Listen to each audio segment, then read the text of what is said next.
राधे राधे महाराज जी। महाराज जी, हमें अक्सर समझ नहीं आता कि कौन सच में हमारी भलाई की भावना रखता है और कौन सिर्फ अपने मतलब से पास आता है। ऐसे में हम कैसे पहचाने कि कौन निष्काम प्रेम करता है, कौन सिर्फ स्वार्थ से जुड़ता है? हम अगर सही मार्ग अपनाना चाहें तो हमें ये सोचना चाहिए कि हमें अच्छा व्यवहार करना है इसके साथ, वो चाहे स्वार्थ से आवे और चाहे हमारे हित की भावना से आवे।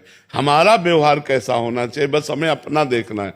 हम परास्त वहां हो जाते हैं जब दूसरों का व्यवहार देखते हैं। दूसरों का व्यवहार देखोगे आप दुखी हो जाओगे। इस संसार का नियम है, आप चाहे जितना हित करो वो पलटकर आपको दुख ही देगा। ये कागज में लिख लो चाहे दिमाग में लिख लो, आप चाहे जितना हित करो किसी का, अवसर आएगा तो पलट के आपको दुख ही देगा। तब आपको लगेगा मैंने इसे इतना सुख दिया और ये हमें दुख दे रहा है, तो हम दुखी हो जाएंगे। नहीं, हमको चाहिए कि जो भी हमारे पास आवे हम समझें भगवान का भेजा हुआ है या स्वयं भगवान इस रूप में आए हैं। अब वो हमसे स्वार्थ की बुद्धि करे, छल करे, या निस्वार्थ की बुद्धि निश्चल करे, हमें उचित व्यवहार उसके साथ कर लेना चाहिए। तो हमारी भक्ति पुष्ट हो जाएगी, हमारे भगवान प्रसन्न हो जाएंगे। और अगर हम इस तरह का व्यवहार रखें कि हम दूसरे का हित करते हैं, वो हमारा हित करे, तो मुझे लगता है ऐसा बहुत कम है।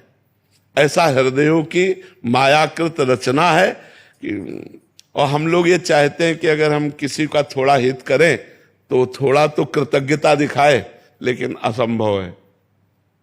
असंभव जैसा लगता है, क्योंकि संसार में ऐसा प्रायः आप लोग खुद देख लीजिए, प्रायः ऐसा संसार में है कि यदि आप जिसका अधिक हित करोगे तो वही आपके दुख का कारण बन जाएगा। और अगर हम वो हित भगवत मान करके करें तो सुख का कारण होगा। हमारा हृदय सुखी रहेगा कि हमें भगवान ने जैसी प्रेरणा की हमने कर दिया। अब उसके अंदर जितनी बुद्धि है, जैसी प्रेरणा वो कर रहा है, हमें उससे लेना देना नहीं, हमें भगवान से लेना है। हमें भगवान की कृपा प्राप्त करनी है तो हम दुखी नहीं होंगे।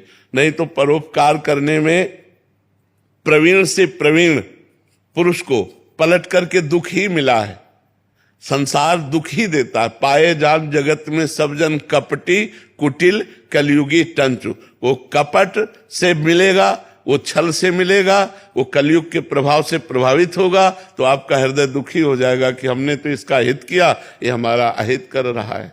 जी मोहन जी मुरैना से। श्री हरिवंश महाराज जी, आपके चरणों में कोटि कोटि प्रणाम।